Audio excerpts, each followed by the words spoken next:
Hi, I'm Bruce Burke. Welcome to the Bullet Point Bulletins weekly wrap-up for the week of February 26th. I'm here with my good friend and co-host, Ted Huff of Fintech Confidential. He's right in this other screen to my left, or my right, I'm sorry. And I'm going to send it over to Ted, and he's going to share with us what we're speaking about this week. Ted, what are you and I going to review this week? Yeah, well, Bruce, I'm actually up in the right-hand corner, right over there where you're at right now. So just wave everybody. All right. So, hey, Bruce, it was really great to actually see you in person last week. It was fantastic to be able to sit down and talk fintech, Web3, all the great things that you've got going on. But this week, we're going to be covering things where the regulators are warning banks to be careful when dealing with fintech companies involved in digital assets. They're cautioning the banks they must have a deep understanding of their cryptocurrency and fintech customers, as well as monitor and have a solid knowledge of the overall industry. Now, banks with these appropriate controls are not prohibited from providing the services to any specific class or type as allowed by law or regulation. However, this guidance is likely to make it much, much harder for certain crypto-focused companies to secure banking relationships. Speaking of relationships, Mastercard has partnered with a Web3 payment protocol, Immersive, to allow users to make crypto payments on digital, physical, and metaverse worlds. And users will be using their existing Web3 wallets to make direct crypto payments without relying on a third party for collateral. And a USD coin, the USDC coin, will be used to settle all the transactions across the Mastercard network. Now, this partnership will allow Web3 wallets and decentralized finance protocols to transact anywhere that Mastercard is accepted. Now, we're moving on into the gaming industry, and Azra Games, which is developing a new game that incorporates NFTs, has raised over $10 million in additional seed funding to bring the total amount to $25 million. Now, this funding round was led by A16Z, while other investors included NFX, Coinbase Ventures, Play Ventures, and Franklin Templeton. Azra's forthcoming game, Legions and Legends, I always get those different. League of Legends is what comes to mind every time I read this. But Legions and Legends is an opportunity to create some of the most new business models on this platform. And NFTs won't be the foundation of gameplay, but the tokens will be included as game collectibles. Now, as if you thought we were done with gaming, we're not, because Fintech is taking over the Web3 world. And even with more in the gaming news, Trip Hawkins, the founder and former CEO of Electronic Arts, or EA as you may have heard it, has joined startup Games for a Living. See, I laughed when I read this title. Games for a Living is actually the name of the company, not what he's doing. But, you know, he's helping create an NFT and token-fueled video games, starting with Elemental Raiders.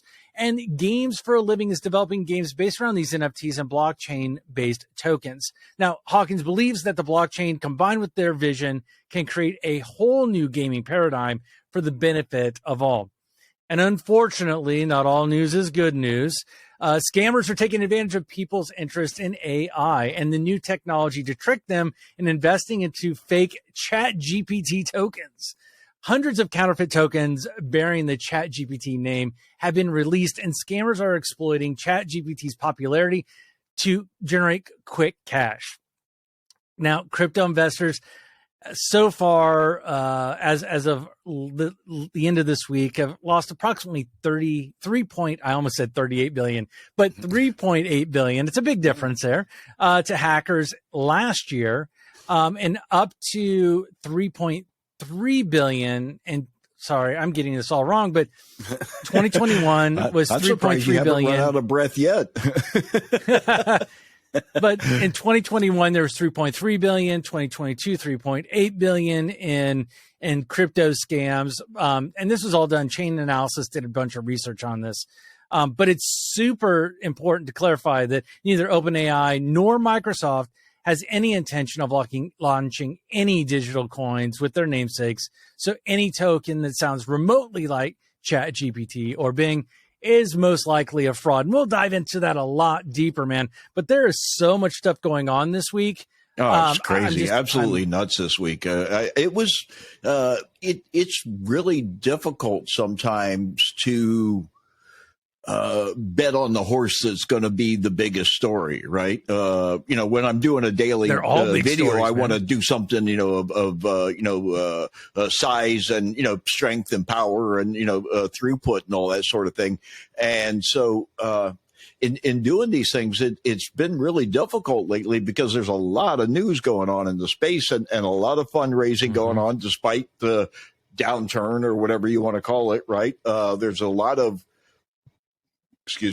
a lot of new projects coming out, and there's a lot of stuff still kind of happening from the fallout that's kind of still reshaping the industry a little bit, right? All that and still making changes to the industry. So, there's just a lot. It's a lot, but so let's get into it. What's the first one? What are we talking about first? We're talking about. It's all right, Bruce. So we're gonna let's hop into the summary. Basically, regulators warning to say no to crypto for fintech companies. To Nancy banks. Reagan is alive and well, ladies and gentlemen. Say no to crypto. So for me, my personal take on this is, me, I've always kind of been the contrarian to all this stuff anyway, right? It's funny that they're not warning the crypto companies and saying, hey, you can't do that. You can't do this. You can't do that. They're kind of like doing it the same way they're doing the legal marijuana business, right? Like, hey, you don't want to do business with those guys, right? They're that putting the squeeze on the banks and putting the even more compliance, more regulation, more hurdles, right, on the banks seems to be the Fed's way of regulating or being the sheriff of all this stuff that's going on, so it's interesting that they're but at the same time, that statement you read, they're saying, hey, we're not saying you can't, we're just saying if you're going to do it, one, you've got that money that you've got sitting there that's theirs.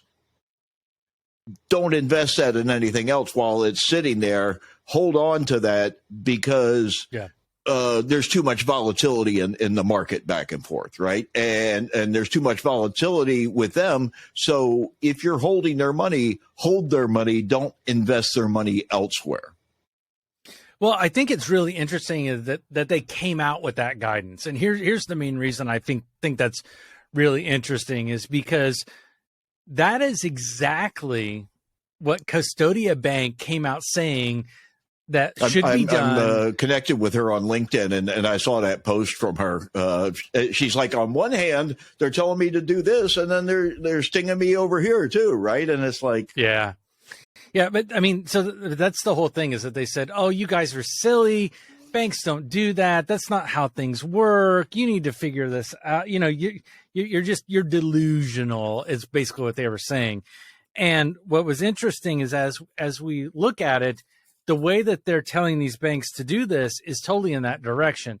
Not only is it totally in that direction, but this is, you and I have talked about this before, is they're trying to figure out how to manage all these different things. And as you said, this is an easy way to go to someone who's already regulated to say, hey, based upon the way we do business and the way that we have to respond to regulators, this is how we're going to handle it. Now, the other thing that's going on really big and it's funny that we see a lot of the things that are going on in this area, but if you dive in a little bit deeper and look at what are the regulators hitting the banks about hardest right now, and this is a lot, I get a good view into this with a lot of the banks that are my clients for my consulting firm, and I dive into it, and really what they're getting hit hard with right now is anti-money laundering. Anti-money laundering is a big one. The second one is the the know your customer, know the business side of the house. Those two are the ones that they're really getting hit hard with. And so, and there's a lot of fines associated with that stuff, and a lot of it's a lot of hurdles and a lot of hoops to jump through for the bank. And I think, obviously it's going to dissuade some of the smaller banks that don't have, one, the manpower, two, the tools, three, the economic resources. They want to trade every dollar that they are currently holding in their bank so they can use it to the maximum ability, right? That's what being a bank is all about, is taking in money and, utilizing it, right, while you have it. And I think that there's going to be banks that kind of end up being like the default standards for these things, right? Some bigger banks, right? I don't think it'll be the big banks. Like the big boys, I don't think are going to mess with it at all. Or they're going to dive in like head first, one or the other. It's going to be one or the other. They're not going to just dip a toe in the water, right? It's going to be one way or the other with the JPMs and the Bank of Americas and, so forth, right? Those guys won't even touch it. That's the whole thing. It's going to be the middle market guys, right? It's going to be the new banks. Do you think it's going to be the ones that are working on somebody else's charter? They can't really, right? No, so here's what I'm starting to see is banks that are, right around $1 billion, between like under $1 billion. Let me put it that way. Are the ones that are looking at this, and they're looking at it as, how do we do this best? And so they're saying, hey, we've never done this before. We don't know about it. So let's hire people who actually know this stuff. And then so that's the direction they're going. And then what they're also doing is they're saying, hey, we need the technology to be able to manage this the best way possible. And, there are great tools out there. I think chain analysis is fantastic at being able to trace and track the movement.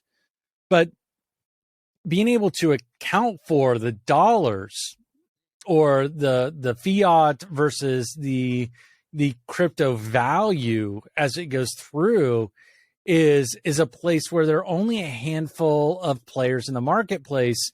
And I think that's going to be the big one that starts to take over is really, we're trying to figure out where is it going so we can find the bad actors.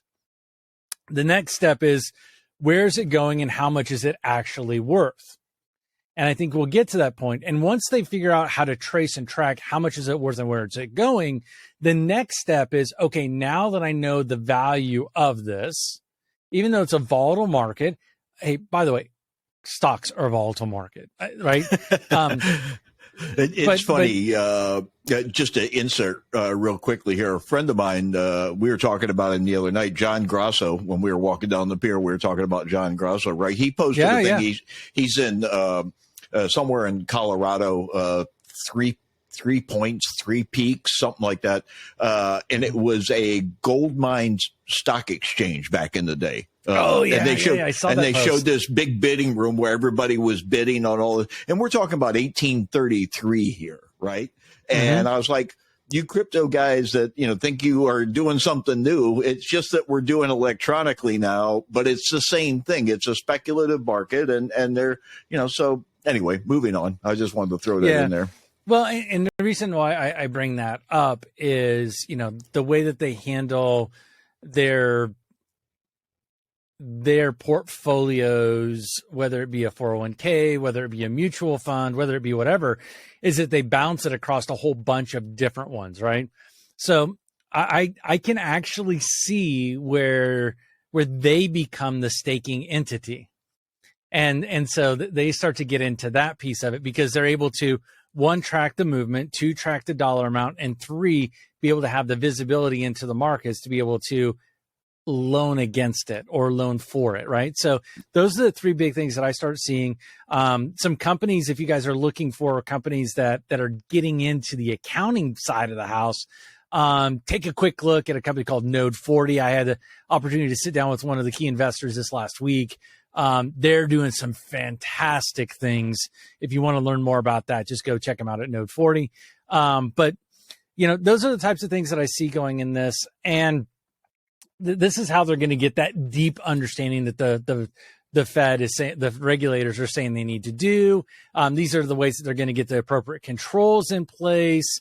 And I really see them just kind of moving along into this. And I think the $1-for-$1 to the stable coin reserves, I see that being a short-term solution to get to a point where they can understand it and manage it to the level, because I don't think that there is, one, the knowledge, and two, that they've implemented the technologies needed to be able to manage it. And I think that's really where we're at today. Yeah, it's is it going to be worth it?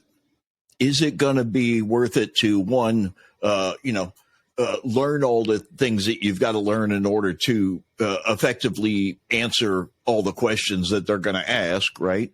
And two, the risk that's involved with it, so it's going to be an undertaking for anybody who goes to do it. And so it's people are going to specialize in it because it's not for the weak or timid, right? It's not going to be an easy thing to do, and it's not going to be a simple thing to do. So I think, the big boys, like you said, they're not going to mess with it. It's going to be the middle market, right? And it's going to be the middle market that's fairly new, I think, in banking. Well, if you look at a lot of things that have happened in banking, right? So you used to have somebody who was over credit. You had your chief credit officer. And then that broke out into your chief credit officer and your chief risk officer. And then that broke out into your chief credit officer, your chief risk officer, and your chief compliance officer. And so what you're going to see is you're probably going to see like your chief digital asset officer who has a whole team underneath of them, just like all the other things. And if you look at their other areas of the business, they have specialists in there. This is no different. CDAO, Chief Digital Asset Officer. Yeah. Well, that's going to be a heck of a title. Do you think there's anybody who actually has that title yet? I mean, there's a lot of crazy titles out there. Not lately, yet. But Not that I've seen. Not that I've seen. Okay, well, but there's I would a not be career path surprised for you, kids. You can be the first and a trendsetter with that sort of thing. But I'm telling you, by the end of this year, you will see that happen. By the end of this year, you will see at least one of those pop up, if they haven't already, and I'm just not aware of it. But I mean, that's how we're making the traditional system really start to be able to support this. And they're not the only ones. I mean, we've got Mastercard, who's just decided that they want to allow payments in Web3 on the Mastercard rails. I'm using rails as a term, via USDC. And this is really interesting because I've always looked at blockchain and digital assets of not needing rails, but more of heliports. And I could go into a big discussion on what I mean by that, but it's interesting to see that the rail companies have started to build those lines between things. I'm curious to see how it'll work, but. So this, to me, this was interesting to me because way back in the day, when I was dealing with POS, when I was in the prepaid market and we were trying to get POS terminals to do things that POS terminals were just made to accept credit cards, right? We were trying to get them to print off information from the back of the phone cards and that sort of thing. I've started referring to all these manipulations that have to happen as transactional gymnastics, right? It's what the flip and the flop and the that has to go on in order for this to happen.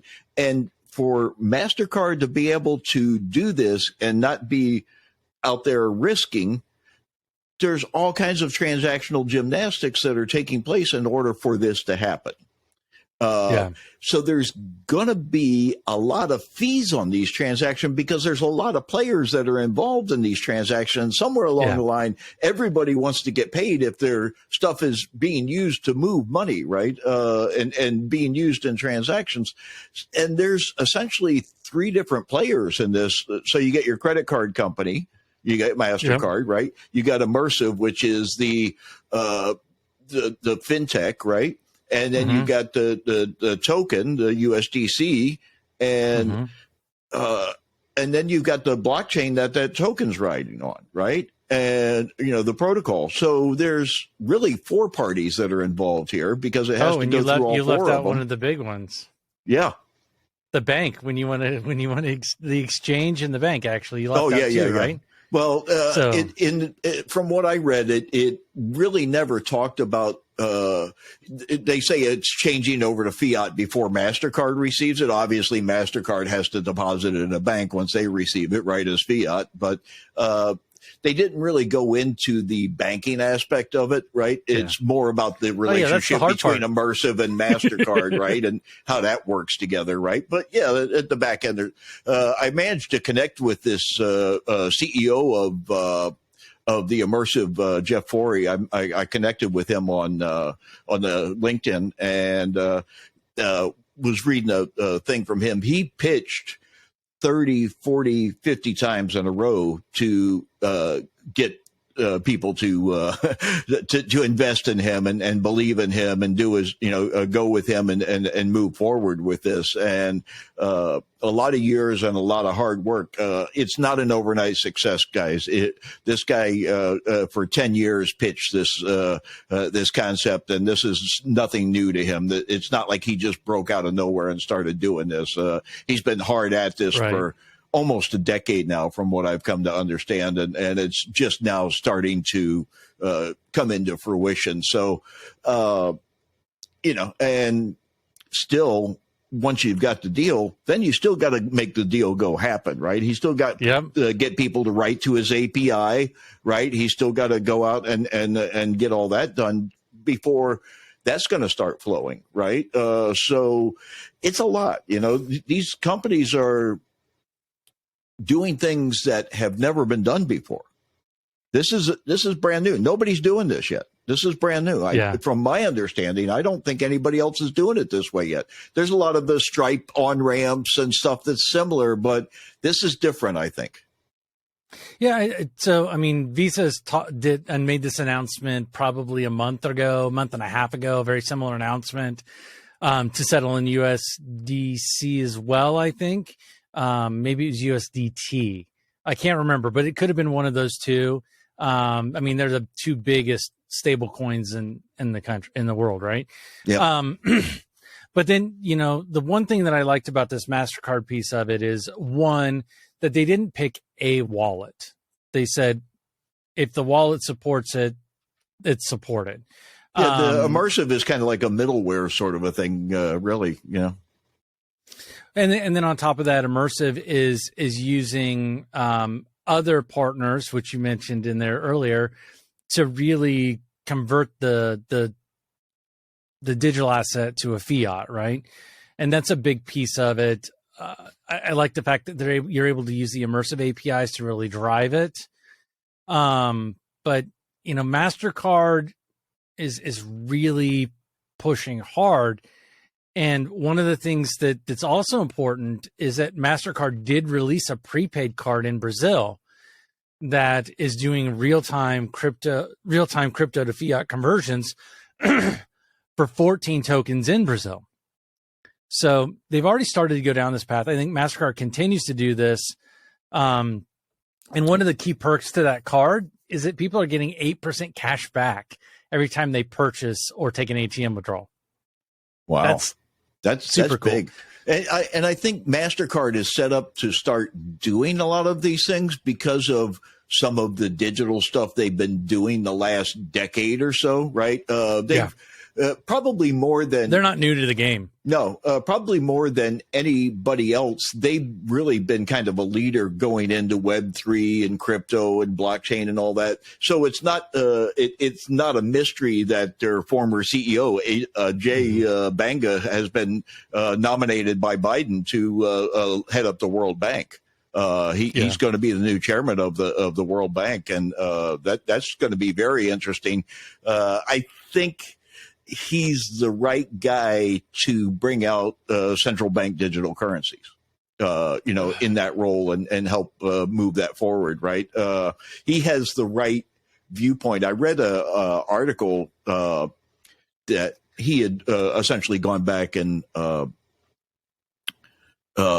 addressed the college that he went through. And it was 6 lessons that he gave in leadership and, how to, I want it immediately. I want it right now, but I'm willing to listen to you because you're here right now. Right. So it's aggressive, but not aggressive with your ears closed. Right. It's aggressive with, I want to learn everything from everybody that I can and bring in everything and all that sort of thing. And there's a lot to be learned in this stuff. This is not just about ones and zeros and APIs and, there's a lot of business fundamentals and life fundamentals in all this too, Well, I mean, this is playing out as if you really look at it, this is a human behavior problem. And we're really watching how human behavior works in real time with give all them enough of these rope, things. they'll hang themselves and they'll go out and they'll create fake money as quick as you let them. Yeah. I mean, if you look throughout history, when there's a new product, a new service, something different, it always gets exploited first. Oh yeah. And those who are wanting something fast and easy are always going to get caught up in the bad side of it. Yeah. So, I mean, that's really that piece of it. But I think you're headed right down the right direction. The CBDCs, I struggle with that, but I understand there's a purpose for it. But we can talk about that at a later date. Let's move over to something a heck of a lot more fun. Woo! Fun time. Are we driving? $10 million for Legions and Legends. Let's talk into the fun tech, man. Break out the battle axes, kids. Let's break out the battle axes and let's head in to beat the boss. So this is the second round, and apparently the first round was also led by A16Z, but the second round was led, and apparently they need more money than they had before, and they're still growing. But this is something that's really going to explode. And I think it's I'm not going to say it's everything that's what's next, but I think the blockchain, NFT, Web3 gaming stuff is going to be the next step up from, your PlayStations and your Xboxes. And, I started with N64, right? But you had your 8-bit, then you went 16, then you went 32, then you went 64, right? This is the Web3 version of all this stuff, right? It's just online, it's just streaming, and now it's going to be in the metaverse, right? So it's Yeah. So this is what's really interesting for me is like you were mentioning, you started with the gaming system. My first gaming system was the Intellivision, actually the Atari, then the Intellivision. And then I kind of went through and about the time the NES happened, I felt like I lost a lot of the desire into the gaming. Like in that gaming, it felt repetitive. It felt very blah, for a lack of a better phrase. That one thumb. Oh. So, but like a lot of them were like, how fast could you press the buttons? Like, how fast could you do this? How fast? And to me, that just took away a lot of the fun. Now, I've been watching my kids play all of these first person role playing games, and they're kind of cool, but still it's about speed, right? There's a lot of speed in there. And I know there are multiple games that are more thoughtful, but it makes it harder for me to get involved. Now, one of the things that I've noticed with a lot of these other games that have the NFT themes and the blockchain, the technology side of it is actually what's drawing me to go, hey, maybe I want to try this again. Maybe I want to get into this because I understand how things are going to get linked together. Whereas before it was just audio, graphics, story, play, like storylines. And that wasn't exciting for me. So I think this is really bringing it did get very repetitious. I went up to PlayStation 3 and I haven't bought a console since, right? I finally got rid of it. When I got married, my PlayStation 3 console turned into a Blu-ray player so we could watch the Friday night chick flick every week, right? At the end of the week, right? Yeah. So,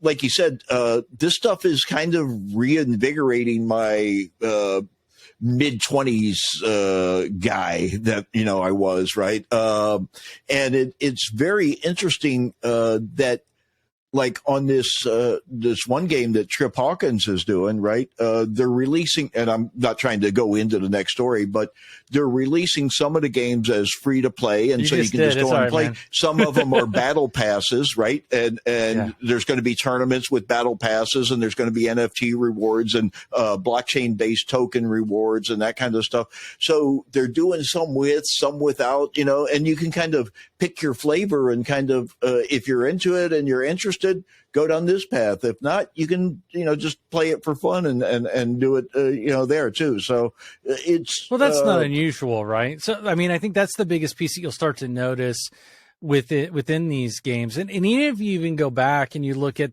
games like Candy Crush or anything like that, you could play it for free and you could eventually earn your way into that next level or into that add-on or what have you. And that's kind of what they're doing here with the NFTs. You could buy the NFT or you can earn it. And it's non-pay to play or pay to play. And I think one of the things that's really been cool that I'm starting to see on these as well is the mobile gaming side of the house has really taken over. So you have PC and mobile devices, and these mobile devices are getting stronger and stronger and stronger. Oh yeah, the Steams and everything that's coming out right behind it, So the end of January, I was in Vegas and I was at the Razer store, and yes, I went to the Razer store. I'm like, why is it open at 1 o'clock in the morning? Right. So I had to go check it out. And they got RGB. That's why. No. So it's 1 o'clock in the morning and I walk in and there's like people everywhere. I'm like, why are there so many people in the Razer store at 1 o'clock in the morning? Well, lo and behold, that's the day they released their mobile gaming device. Okay, yeah. And everybody's trying to compete with the Steam. There's, my God! But I saw it, and they literally had a Steam device, and they had their device next to each other, and their people playing the same game against each other, and you could see the difference in gameplay. You could see like the quality of image. You could it really was really cool. And the reason why I'm bringing this up is it also makes me think of the Nintendo Switch.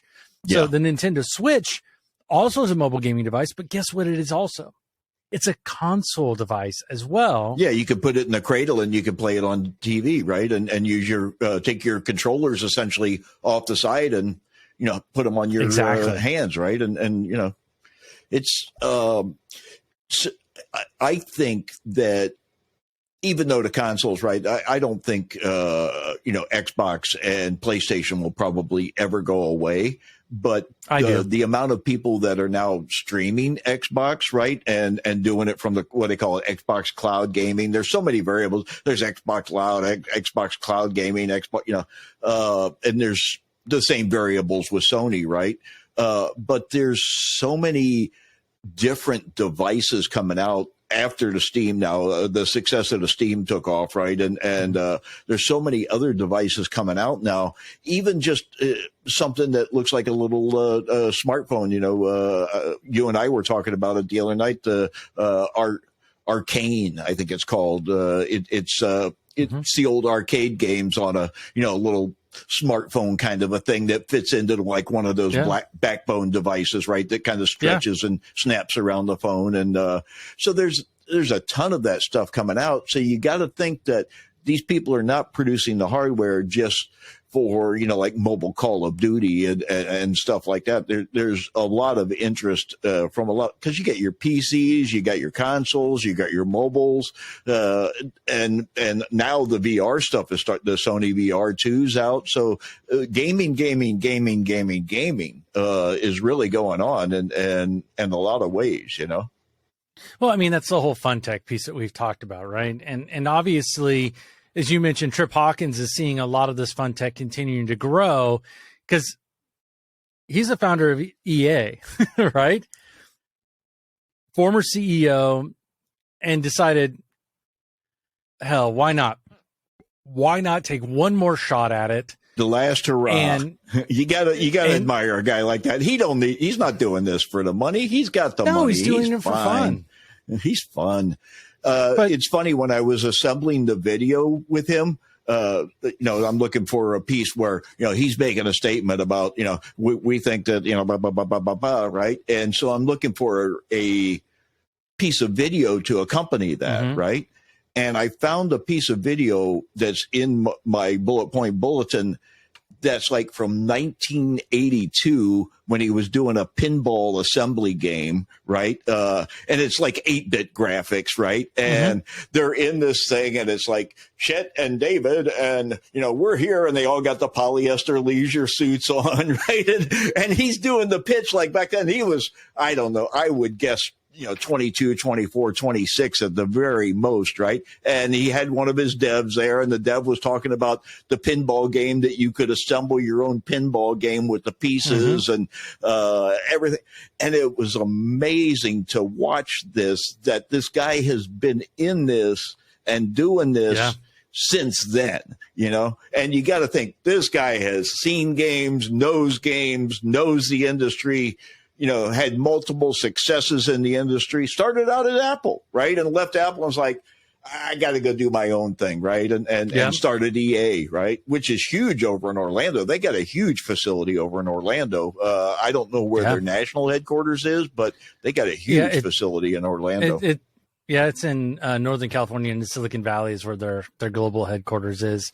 But what's really cool is that he isn't starting it from scratch, right? So he saw something in living games for a living, because honestly, Elemental Raiders is already out on Steam. It's a traditional free-to-play version, like you talked about. But when you're doing the free-to-play, the tokenized elements aren't available. So, this is kind of different than what we were just talking about with some of the other games. So when you want to get into the NFTs, you want to get into some of the other stuff, that's when you have to start paying to play. And, they're releasing an NFT called Battle Pass in March, which will have its own token. It's going to be minted on the BNB chain. I mean, there's a lot of things that are going on, and I think you're going to see, and like I mentioned before, I think you're going to see this idea of always moving, always being around. And I would not be surprised if over time, these mobile devices start, based upon your skill level or where you're at in the game, might start becoming nodes for this stuff. That was my original concept when they were launching Android, that each Android device was a node, and it would just hop from node to node to node to node to node, and it would make it stronger. But they never did that. But that was my original concept when Android launched, that they would do that. It's interesting that Trip is a co-founder of this company now, but he's being brought in as chief strategy officer, and this I think his name is Manel, worked for Trip earlier at Trip's company, which is called Digital Chocolate. And so apparently he left Digital Chocolate, started this company, and now Trip has gone with him, saw what he was doing with games for a living, and now they teamed up together and they're going after this. And You were talking about, that repetitive button mashing, and how quick can you do it and all that stuff. Right after this Raiders game, they're coming out with another one that's was it Diamond Mystery, something like that. And it's a puzzle game. And when I was doing a lot of gaming, I did like Onimusha, right, where he's hacking and slashing. That was one of the ones I really got into, was the Japanese warrior, right? But along the way, he had to solve certain puzzles, not hacking and slashing, to get to certain areas, right? And I find that stuff really interesting because it teaches people problem solving. It teaches people how to use resources that they may or may not know they have, right? Or how to go find a resource that, does something that, triggers something and moves to the next one. So it's, in my mind, the puzzle things are almost educational. I don't want to get off into educational software, but, you learn something while you're doing it, right? Yeah, I'm making sure. Okay, yeah. So, sorry, I was pulling up the article. Here, I'll share it with everybody. The reason why I was pulling it up is one of the things that I thought I remembered, and now I just found it. Is the biggest piece that I noticed was the fact that they're looking at as not using a private network. They're not using private networks for this. Yeah, this was kind of I left this out of my bullet point bulletin because I thought it kind of went off on a little side note, so to speak. And this is really kind of an opinion of the author, right? And his take on, how this fits into the ethos of Web3 and the openness and the all that sort of thing. But I just in trying to keep the bullet point bulletin short, I just edited it out and didn't go into this. But I really think this is an important. So I want you to go ahead and really dive into this and talk about, because I know this aligns with your viewpoint on that stuff. Yeah, so I mean, the big thing that I struggle with and that I see, for me, when I think Web3, it's all about interoperability. It's all about being able to go from one place to the other. That's why I mentioned earlier, it's more like helipads versus railroad tracks, because with helipads, you can go any direction you want. You can take it with you and land wherever you want. You don't have a predetermined direction that you have to go, predetermined route. It is all up to you. And really what this is saying is that it looks, because it's being done, minted on the BNB chain and the Ethereum chain, that now you have two different types. This is my analogy, right? So we have two types of helicopters now, right? So we got the BNB helicopter, we got the Ethereum helicopter. And now what we can do is we can go where we want to go and move where we need to go and make this interoperable and take it from this. What this means to me is that by doing this and being on a non-private or permission blockchain, which is completely it's no longer blockchain at that point. It now just becomes a distributed network of databases, at least from my perspective. Yep. And so by doing this, what this sets this company up to do is to be able to take, and I'm going to stop sharing here just real quick. What this allows them to do is now take all of these tokens or digital assets that they've created within their game, and now that allows them to partner with other games that are using the same kinds of helicopters. And now these other games create a helipad for this helicopter to land on. And so by doing that, now you start to see these things crisscross, and it only expands the gameplay into so many different directions that no one has ever thought about, that it's never been done. And I think that's they got a really chief strategy officer that, has been in it, like I said, from, 1978. When was EA founded? I mean, what year did he found that thing? I didn't dive into that, and I don't remember off the top of my head, but just kind of think about their chief strategy officer was a key component of EA bringing on the FIFA game, Madden NFL, all of those brands. Yeah. The Battlefield series. The Sims. Need for Speed. Oh, that was my. You could drive the Porsche. You could drive the Zonda. Right. You could drive the. Oh, I drove them all. And I drove them for hours. Hours. But just imagine if you were able to take FIFA and you tie that into the Sims. So now you're that ball player in the Sims, driving the card from need to speed to go visit somebody who's an NFL player at and their then you're house going on the battlefield together. and then, you guys decide that you're going to go to battle, right? It's like, this is really, if you think about it, that's really the direction that this is starting to total go. Interoperability, right? So you can take a player out of one game. If you got a soldier in your Call of Duty, you can take your soldier out of your Call of Duty and you can put him in your sim environment, right? And right, he's your player now, right? And so imagine taking this huge battlefield warrior that's just a ginormous dude, right? And you throw him into Madden NFL and you say, dude, just pound, just push through all these people. Boom! So exactly. So you see these guys go flying everywhere.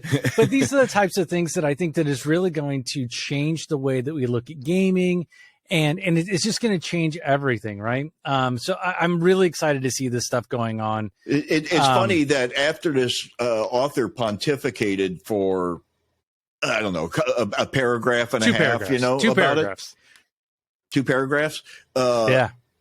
He did state with the closing line that a representative from the company, and I'm guessing it's a Marcom, right, stated that ultimately they will bridge this to all the other chains, right, and everything else, right? So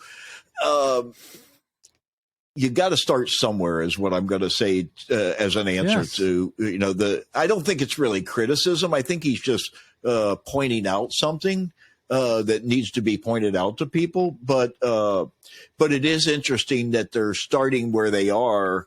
And the funniest thing I think is the GFAL token, gains for a living.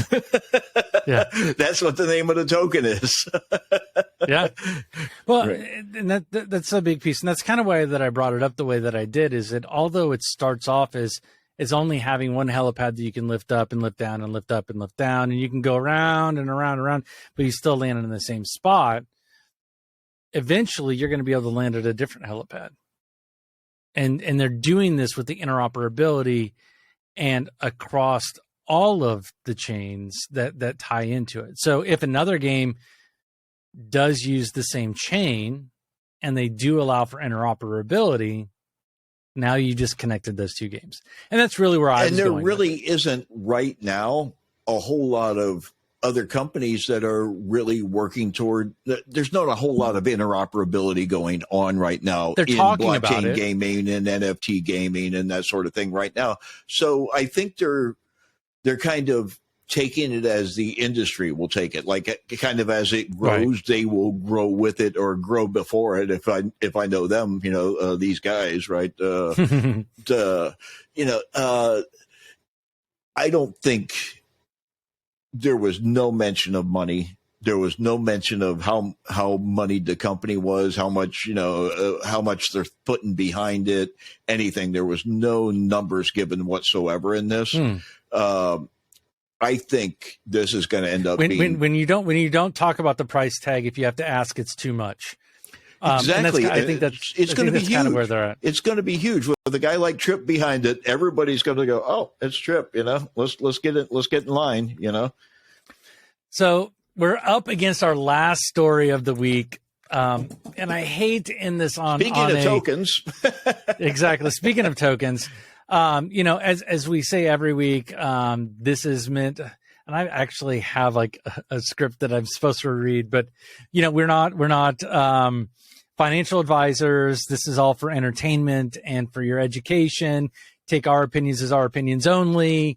We are not doing this in a way to tell you what to do or how to use it or to do or not to do. just more of a means of education. But there are, I mean, ChatGPT blew up, man. I mean, it has changed so many different things. And AI is going to continue to do that. But with all the hubbub about ChatGPT, there are a ton of scammers out there that are taking advantage of the interest in AI and this new technology and tricking them to invest in fake tokens. Heck, even Elon had a couple of comments about it, which, I mean, you kind of expect that from him. He has a comment about everything. Yeah, he does. But I mean, the funny part is that there is absolutely no. So I'm just going to put that there is not a ChatGPT token. There is not a Bing token. There's not any token that is related to these. But there have been hundreds of counterfeit tokens bearing that name, including 132 tokens on the BNB chain, 25 on the Ethereum chain, and 10 on other blockchains. So, I mean, then this is as of like Friday-ish, I think is when they did these numbers. So, I mean, you're looking at this and it's kind of scary, man. It is kind of scary to really look at these things and try and figure out like how do we help people? And I think this is, although it's not the most exciting, it is one of the most important stories that we bring to you guys today. Yeah, we are, like Ted was saying, we're not financial advisors. Nothing we're doing here is financial advice. We're not trying to get you to invest in anything, and we're not trying. But at the same time, this is a public service announcement. If it says Chat GTP and token, it's not real. Don't buy it. I don't care what they tell you, and you don't need to do your own research. All you need to do is say no to Chat GTP tokens. It's not real. Yeah, the research is really easy. Do these actually exist? Yes or no? The answer is no. So you just walk away. But I mean, as I mentioned in the intro, it's the amount of money lost to hackers and fake coins and fake things has continued to go up. I mean, 2021 was 3.3 billion, 2022 is 3.8 billion.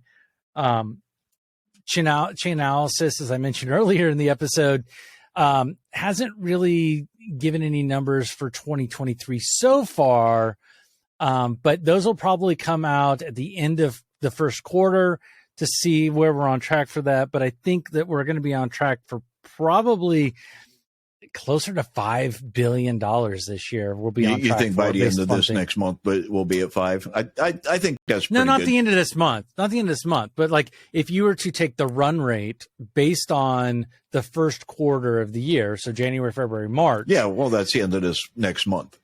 The end of March is the end of this. It's the end of the quarter, right? Well, this is the last. Yeah. So it's to me, and it's not only tokens, right? I've seen a bunch of posts, people, AI expert, right? Last week they were a blockchain expert, or they were this expert or that. I must have seen, because sometimes I'll just scroll through YouTube in the home, right? What YouTube's recommended me, right? And there's 40 ways you can make money with ChatGPT, 10 ways you can become a millionaire with ChatGPT. Don't do any, don't lift a finger anymore. Just talk to this thing, So many people, so many YouTube videos, so many blogs, so many articles, so many videos around ChatGPT, and end all to be all. It's not the only one. It's not the only AI. And AI, no, it's not. I mean, you interviewed the guy from IPsoft at our pay show in Las Vegas. Amelia, right? But they're an AI company and have been for Chris Thomas and the other guy. I can't remember his name off the top of my head. What's his name? Peter with the not Telepin. Anyway, but I mean, AI. So this is. I think you're bringing a lot of AI. Bringing up a good point. Well, not only that, but what you're bringing up is that AI is not that new, right? So No. AI has been building and growing. Early adopters in AI, you're going to laugh, but I mean, we're talking the 80s is when AI really started. And it started as pattern recognition. Virtua Fighter 4 had AI. It would learn your moves and your stuff and make your fighter better. Talking about gaming and AI, that was Virtua Fighter 4. I think they're on 10 now, right? That was on PlayStation 3. Or maybe it was 2. It was on PlayStation 2. PlayStation 2. Well, and like today, the thing that's interesting is that it's still at its infancy. Yes, it's made a huge leap. But if you use Chat GPT and you ask it to answer a question, you ask it to do something, the likelihood of it giving you the same kind of response every single time is extremely low. Perfect example is you say, hey, give me a list numbered 1 to 10 of the best restaurants in San Francisco. It may give you a bullet point 1 answer, bullet point 2, bullet point. It'll have the numbers, right? And if you take that exact same phrase and you throw it in again in a brand new chat, it'll just give you bullets, but no numbers. And if you redo it again and you throw it in, it just gives you a list of restaurants. And then you do it again and it gives you the name of the restaurant, what is the best. It's like, it's all over the place. It's not, it's like, there's no continuity consistent. to it. It's not consistent. And all of the AIs run into this, all of them. Whether you're using Midjourney, whether you're using DALL-E, whether you're using 11 Labs, whatever you're using for whatever process, it still hasn't gotten to a point where you can give a question or give a prompt and you get the same response every time. Yeah. It's still trying to get there. It's still in its infancy. I ran across this morning, and I'm going to share it in the link below. There's going to be a whole listing. I ran across a listing of not just, Chat GTP, which, but also art, music, poetry, right? There's a listing of like 30 or 40 different AI tools for everything that you could possibly want to think of, right? That I'm going to list in the description below, so you can use that and go down there and take a look and pick out the tools beyond Chat GTP that might work more specifically for something that you're trying to do. There's sound editors. They got an AI that removes hums and background noises and audio recordings. There's a video of the gaming card, right? The gaming card has that, right? And then you've got Bose, who's got their own, and then you've got, Shure microphones have their own. It's like everybody is using this type of technology to move things forward. But the key thing that I'm gonna end with today for this particular topic is that there are no Chat GPT tokens. There are no Bing Chat GPT tokens. So just Bing Chat GPT tokens. Also, just stay away from them. And we're going to be doing. I know, Bruce, you've been doing some work really to dive into the AI stuff for a longer format discussion. And I think that we're getting close to where that'll be coming out here soon, right? Yeah, it's only going to be, I think, a matter of about another week of me doing a little more research where I can really dig in and do a longer form. I want to do it not about Chat GTP. I want to do it about generative AI in general, right? Because like I said, there's art. There's music, there's this, there's that, and there's thousands of them. A good friend recently, Michael Darius, he's a designer at Apple. He's started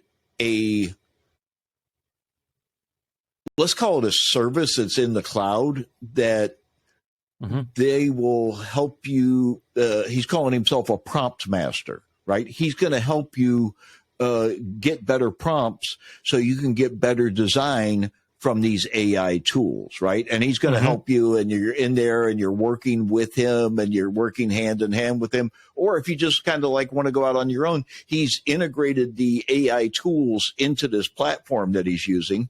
And he's used it to generate Steve Jobs' birthday was this week, and he used it to generate a video that's Steve Jobs talking about his AI platform that he's using, that he's promoting, right?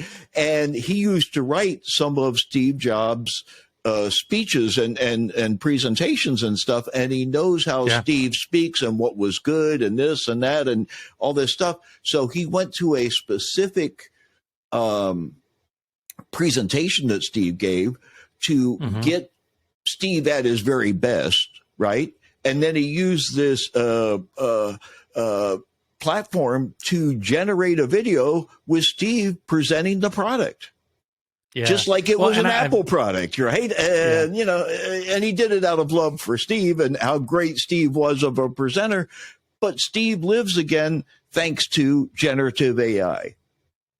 Yeah, and I think these are the types of things you're going to dive into the series around the generative AI. So looking forward to getting that.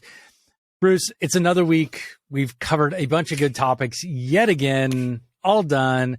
So hey, just why don't you just kind of walk us out and just tell us more about what you got going on, man? So it was great to see you this week in Tampa while you're in town doing all your stuff. So what I'm doing is I'm working on the pay interviews.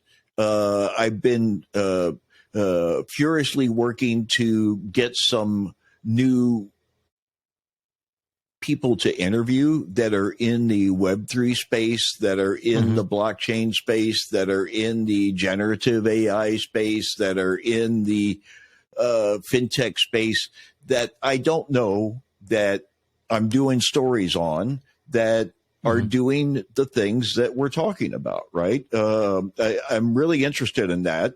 And so if you are a thought leader, if you have a new creation, if you have a different perspective, if you are launching a new book, releasing a new product, and you want to talk about it in long form, and you want to share your voice with the audience, reach out to me and let's put it together and let's get you an interview, and we'll do it in the same method in which Ted and I are working right here, right? And you'll be the star of the show, and I will just ask you leading questions, and you can just go off, right? And tell me all about your thing, right? And tell the world all about your thing. So it's called hashtag Pay Interviews, and I'm rebooting the Pay brand that didn't get a fair shake because of the pandemic, and I think it's a solid brand.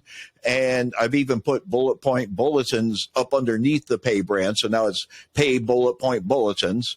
And so I'm going to be building out a website with payinterviews.com. I'm going to be doing these interviews, and we're going to be posting these interviews and doing marketing campaigns around the videos of these interviews. And so that's kind of my main focus.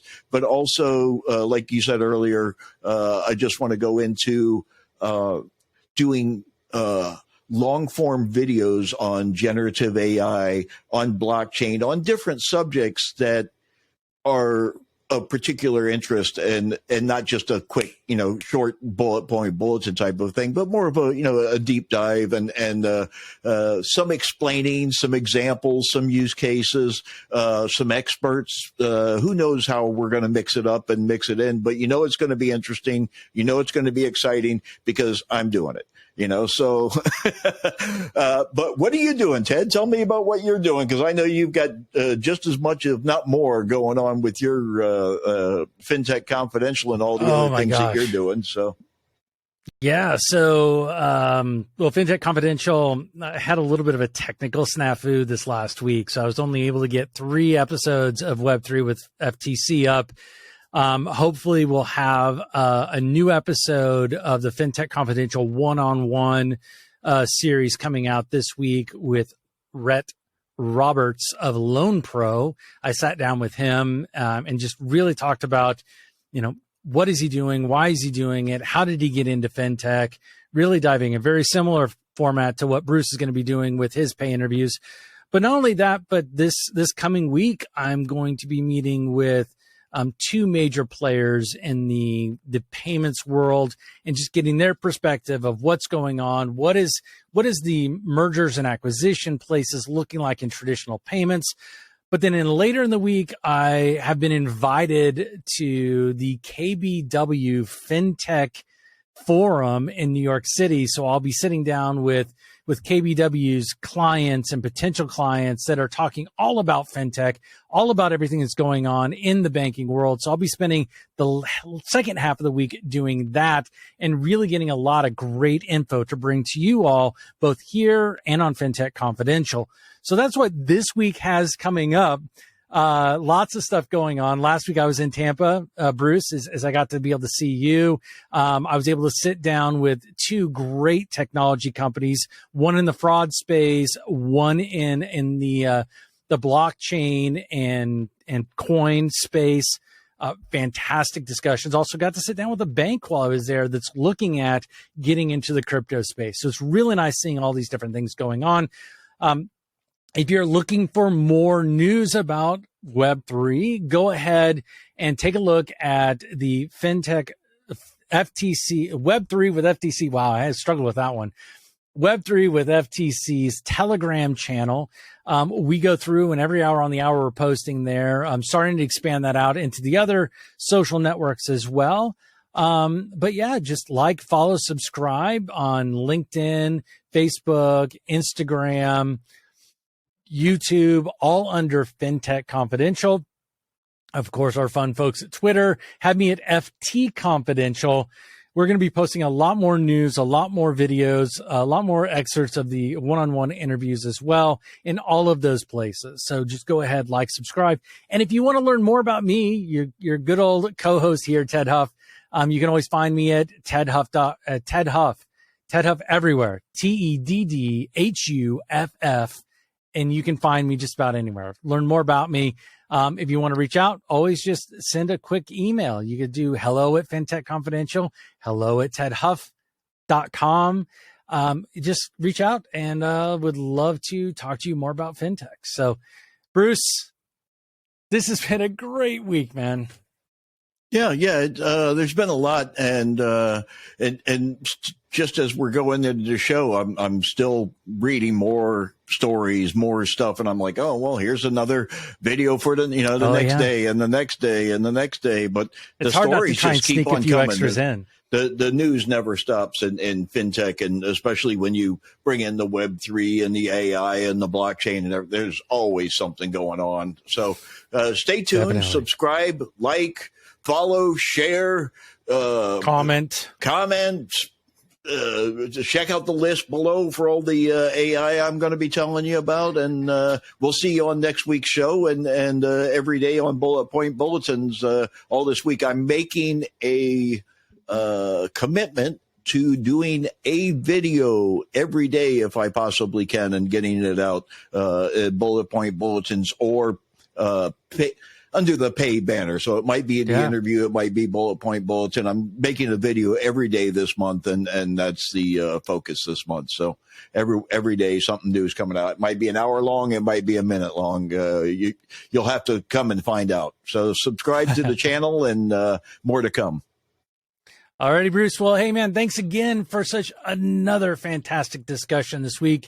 And I look forward to picking it back up with you next week. Pow, pow.